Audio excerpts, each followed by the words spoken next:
Provo, Utah. Provo, Utah. Where are my skiers? Where are my skiers? You good skier? You good skier? Of course. Of course. All right. Modest. Very good. How old were you when you started skiing? Okay, so he was a baby when he started skiing, right? He doesn't remember? That's my whole point. Like, I'm from California. You come to a place like this where the snow is amazing, right? The greatest snow on earth, you call it here. You guys don't know what it's like to be a bad skier. You guys won't give us a break. You're all him. You don't remember when you started. When did you start? I've always been skiing. Right? It's the worst. It's when you come here to visit, it's the law. You have to ski. And you always go with him. Right? He's like just rubbing it in your face. Skiing's so simple. Why can't you do this? I don't even remember when I started. It's so easy. I'm blindfolded. I'm doing moguls. I'm doing all kinds of stuff. Why are you so bad at skiing? What's wrong? Why are you so bad? Because my parents didn't have money, jerk. How about that? Mister, I don't remember when. I had a bad childhood. So I'm not a very good skier. But it doesn't mean I'm not fast. I'm pretty fast. I'm usually the first one down the hill. Sometimes I even beat my own equipment. You know how that is, right? When you're new, you get all cool stuff, and you have no idea you're going to fall at 30 miles an hour on your face 13 times before you get to the bottom of the mountain. And gravity will take over, and that stuff stays on the mountain because you're heavier, you slide all the way to the bottom. Right? You fall down, there goes my hat, it's staying on, I'm sliding down. There goes my glove, my hands up, jacket, what's going on? You get to the bottom of the mountain, you're just naked with a boot on. And what? Like the size of a Provo, though, right? Great size of a town. Right? Small, but it's big enough where you got enough people to do stuff. I was just in Elko, Nevada a little while ago. You ever been to Elko, Nevada? It is this big. Walked out of a restaurant in Elko, Nevada, and a guy came riding up on his horse. I'm like, how small can this town be? This guy came riding to the restaurant on his horse. Got worse when I found out he was my Uber driver. You, Bryan, get on, buddy. Here we go. What do you say? Do I pay in cash or do I have to go camping with you? What's going on here, Tex? I said Best Western. I didn't want to be in one. Come on, let's go. I live in California. Anyone ever live in California here? Oh, friend. What part? Redding. Okay, north. I live in Southern California right now, and it's nice, but everybody wears flip-flops. Can't stand seeing people in flip-flops. Take it back. Can't stand seeing men in flip-flops. Because women, you take care of your feet. Right? Professionally, at least you go to the store and paint them up, right? Guys, we never even look at it. We're just dragging our feet in the dirt all day. We don't care. A flip-flop is just a shoe. We don't have to tie. I'm lazy. I'm wearing these. Man, my feet look nasty. Well, the world's going to see them today. Here we go. We are proud of how nasty our feet are. Right, look at that broken seashell I got for a toenail right there. Isn't that nasty? And that stuff in the corners, it ain't coming out. I can't get it out. And every man's got those same 3 hairs on his big toe that are just blowing in the wind there. Oh, yeah, that's nice. Hey, when we have lunch, why don't you sit next to me? That makes me hungry. So nasty. And flip-flops are an unfunctional piece of footwear. You can't do anything in flip-flops but walk slow in a straight line. That's all you got. Even when you're making that turn, you're like, hang on. I almost lost that. I better slow down and focus. And people who are working a real job during the day hate people wearing flip-flops. Right? Hey, guy digging a ditch. Does this sound bother you? Fa-ting. Don't you hate that sound? How tough can you be with that sound? Hey, you looking at my girlfriend? Fa-ting. I'm tired though, man. Fa-ting. I've been watching you across the room. If you don't stop it, I'll stick my Yorkie on you. Fa-ting. Because I'm a tough man. I wear flip-flops. And you can't run in flip-flops? You ever try to run in flip-flops? You gotta grip them with your feet like an eagle's talon grabbing a snake.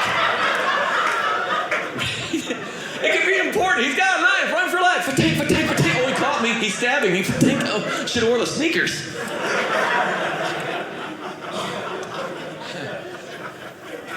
And I've never been, talking speaking of running, I've never been a good distance runner. Do we have runners here? Do we have people who run here? Where are my runners? You a runner?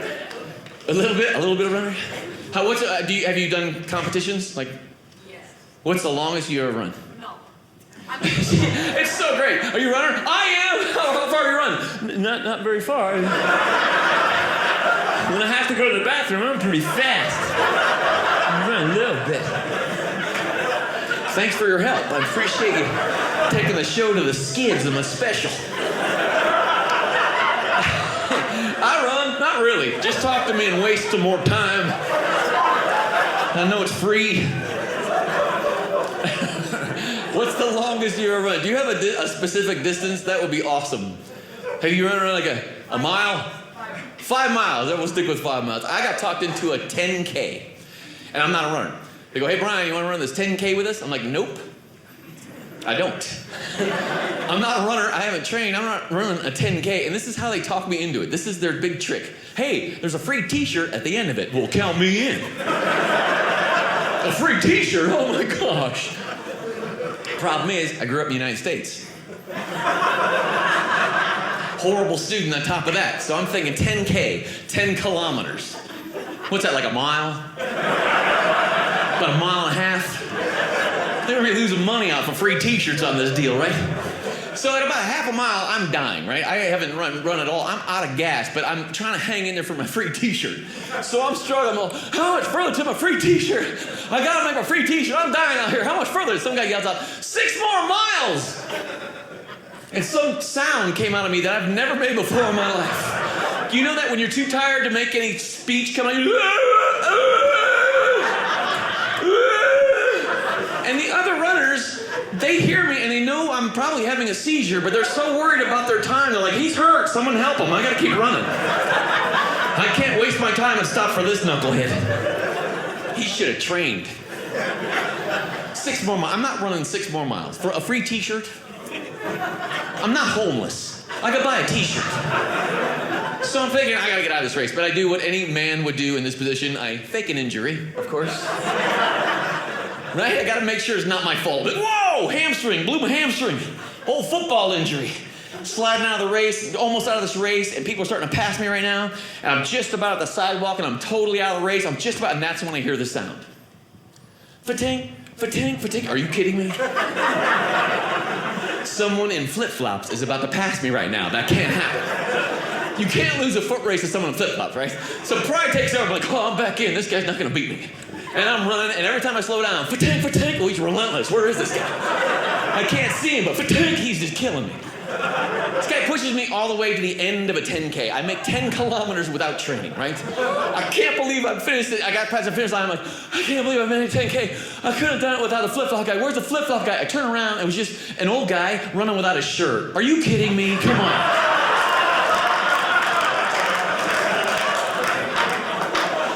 Knew you couldn't run in flip-flops.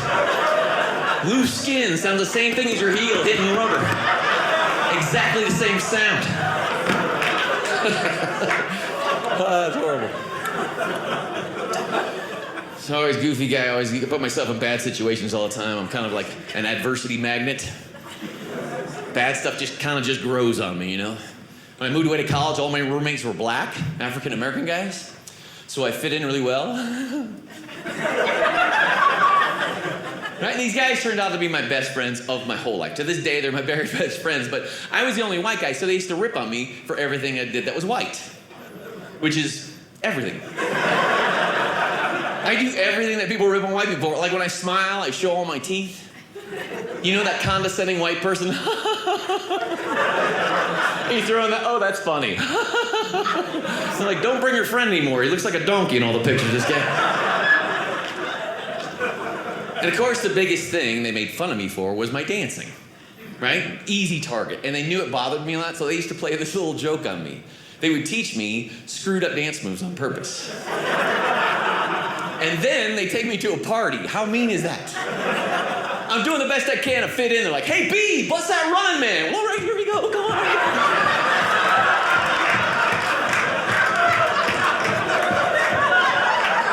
How ridiculous does that look? The Running Man. I look like Shaggy running from a ghost.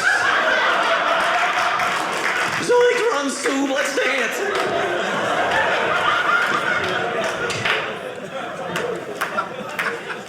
So I always stayed away from the clubs because I couldn't dance. And clubs also serve alcohol. I hate alcohol. Biggest reason I hate alcohol, I can't tell when someone's had too much. Right? I went to his club, and all these people are there. I walk up, this girl sitting at a bar stool, and she looks pretty cool to me. So I'm like, hey, would you like to dance? And this girl says nothing. She just smiles.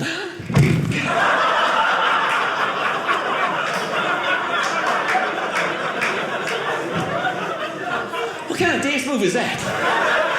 And then she couldn't stand up. It was like her head was too heavy. She's like, I can't get up. I'm trying. Oh my gosh, I can't get up. I'm trying to stand, but I can't stand up. I'm like, oh, I'm glad I picked her. She's the winner right there. Hang on a second. I still got a chance with this girl. Hang on. Just got to get her up before the 5-second rule kicks in. She ain't dirty yet. It's my cookie. I called it. I can't dance. I can't. You know why I can't dance? It's because I'm white. And there are white people here tonight. And you can't dance either. It's not our fault. Right? Think of all the musical, it's our heritage. Think of all the musical instruments in our history. You can't dance to that. Black people had awesome drums and pot shakers that yes. Latinos, conga drums and maracas. Yeah. What did we have? A snare drum and bagpipes. Try dancing to that.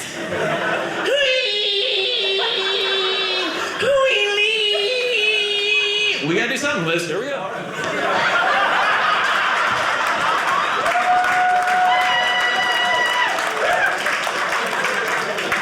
Just a boring dance to some boring music. That's why I have this theory. That's why white people, we don't know what to do with our hands when we dance. We haven't developed that over the centuries. We've always danced with our hands in our pockets going, I'm not paying for anything tonight. Have you seen us white people dance to good music? Or we dance like the windsock guy at the car dealership.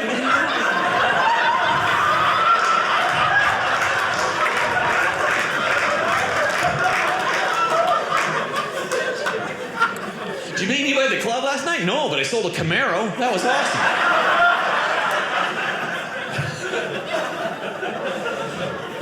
So I always hated dancing. I was always really self-conscious. So I was that guy who always got set up on dates. You know, and whenever you're a guy and you get set up on dates, it's always your buddy's girlfriends who do the setting up. And I got tons of buddies who have girlfriends who are really hot, who have friends who ain't. It's always a girl like that, the ain't girl, right? You show up at a party, there's tons of beautiful women. They're like, hey, bride, meet your date, Sylvia.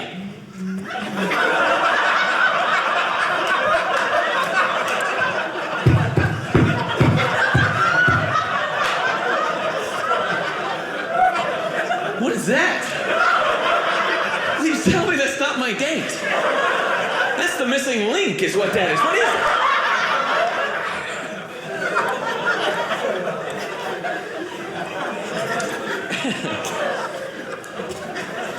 So thank goodness I'm married now.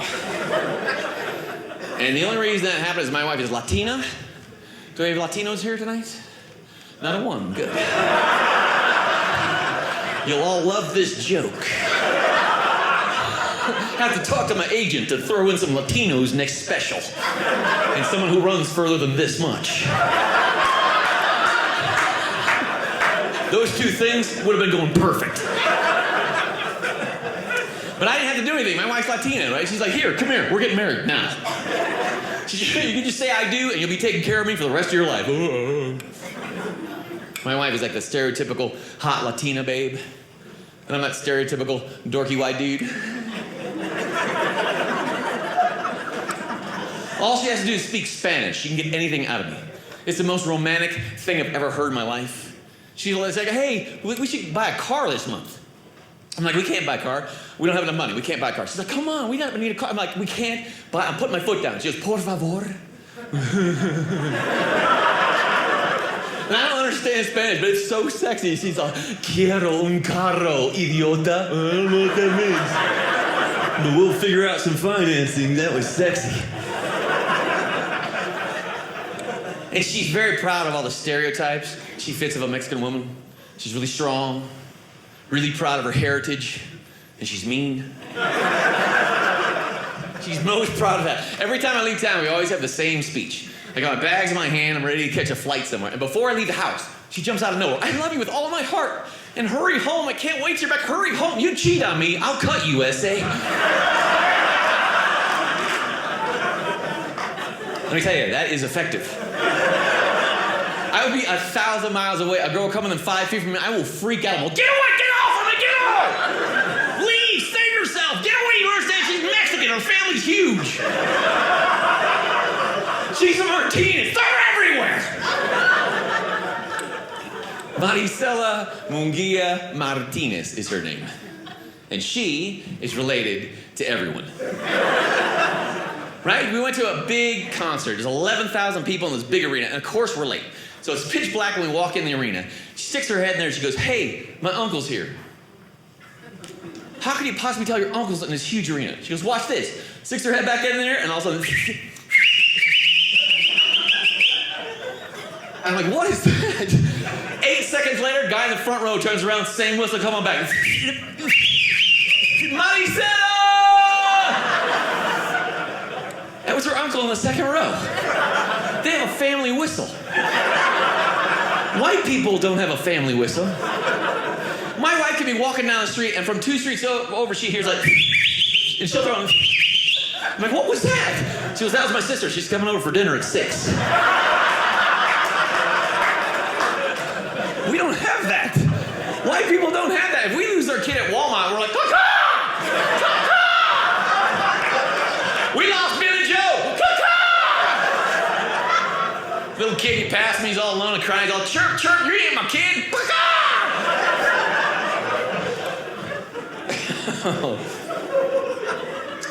Oh, man, and my wife only likes to fight in public. Do you have one of those wives? She will not fight in private at all. She needs a crowd, at least this size.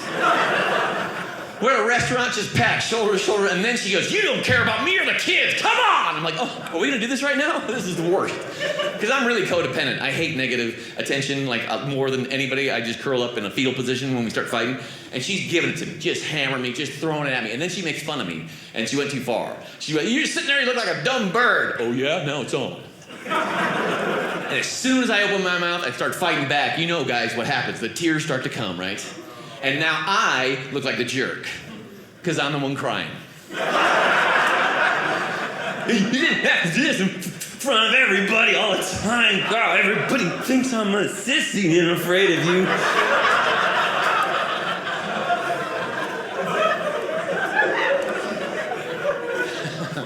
And she's not aging. She's Latina. Latinas don't age. White people, we age like 5 times as fast as Latinos.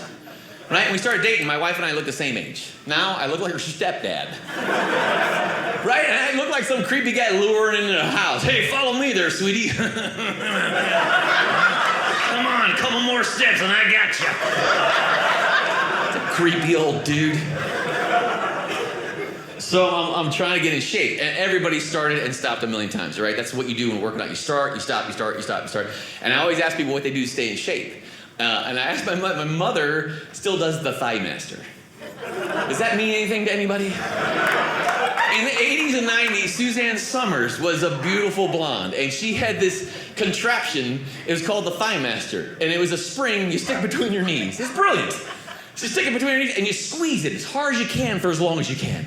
And the more reps you do, the more you look like Suzanne Summers, right? Some kind of magical thing they got going there. My mom finds one of these at a garage sale a couple months ago. Still in the box. Suzanne Summers had that swimsuit that went 80s style over her, like under her armpits, kind of. Remember that style? That was a good style back then. My mom's been working on this thing religiously for 3 months. Has not lost an ounce of weight. But if you picture a walnut, disintegrated. Throw me another one. She She is freakishly strong with those muscles. She can't run a mile, but she can recycle about 100 aluminum cans in a minute. Bring it on! Give me that paint can! She's got a grip, and don't try to knock her off a mechanical bull either. She'll make that thing move. 8 more seconds, let's do this, come on! Just pick up your belt buckle and let's go, Mom. You're freaking people out. You're 80. So you start and stop, and everybody knows that the worst thing about working out is the day after your first workout, right? Because you're stiff. So I knew this going in. All I worked out one time was my biceps and my calves, these two little stupid muscle groups. So the next morning I wake up, I can't extend my arm, and my toe is locked in this position. And you don't realize it until you get out of bed the next day. You're like, hey, oh my gosh, here we go. This is the look I was going for right there. I am seeing results immediately with this workout routine. $80 a month, what a deal. I don't have any money in the bank, but I'm a velociraptor and chicks gotta dig this.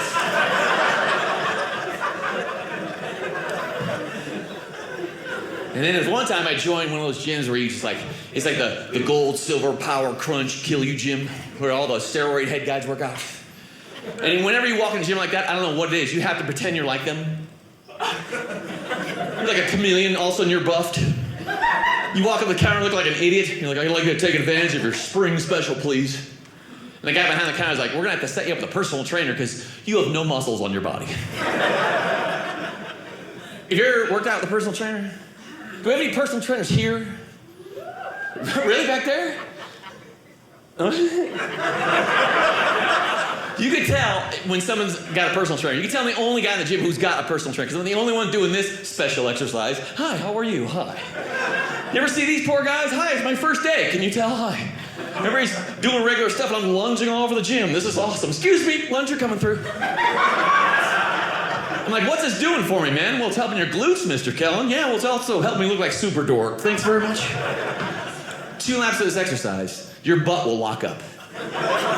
And it blows up 10 times its normal size. It hits you like that. You're walking around something's wrong here. What happened? Something's trailing me. Oh, it's my own gigantic butt. How crazy is that? I came in here with nothing, and I got a place for my water bottle. Perfect, none of y'all spill. And once you tap out these muscles, they don't come right back right away. They're gone for like a day or 2, right? You don't know. It's like, that was a great set. I'm gonna go to the bathroom now. Okay, here we go. Going downstairs 3 at a time. Okay. Then you get to the bathroom and you got this thing going. What is that? I can't stand, but I can telegraph someone for help. SOS. And the best place to mug a person is the parking lot of a gym. Right? Come back, I'm working out, I'll kick your butt. Come on, I'll show you. So now age is kicked in. Now, the gym I belong to now, my ego won't allow me to believe I'm not as strong as I used to be. Right? Every guy you walk in, every guy's saying, walk in, you're like, all right, 135's on the bench rack. All right. I've been warming up since I was 15. Here we go. I'm in trouble. You ever been stuck underneath the barbell at a public gym? You're like a mouse in a trap. You're like, come on, push it! And you're old, and you're pushing too hard, and you're not strong. You're like, push! Shouldn't have had that chili dog right before workout. And no one's helping you. You're like, I gotta get out of here. I gotta roll it. Ow. 2 broken hips. My kneecap slid over. Now I have a spotter assigned to me in my gym. Not a trainer, a spotter. So every time I walk in, they greet me. Like, hey, Mr. Kellen, how you doing? Bill, he's here. He's here, Bill. Mr. Kellen is here. Why don't you help him out before he craps all over the gym again? And having a spotter is cool if you're doing basic stuff. Doing like a bench press or even like a military. Because their job, when you're struggling, they just grab the barbell, rack the weight. Very cool. You ever had someone spot you when you're squatting? Uncomfortable. You know what squatting is? You got a barbell on your shoulders and you do knee bends. When you're struggling at this exercise, someone you don't know will come up from behind you and hug you from behind and ride you up and down. I wasn't ready for this. And his mouth is right by your ear going, I got you, bro. I got you, bro. I'm like, hey, bro, I can't see you. Do you even work here? I'm not really sure we should be. Do you feel that, bro? I don't know how to answer that. Just don't start speaking Spanish or we got a problem here, bro. Hey, you guys are great. Thank you very much. God bless you.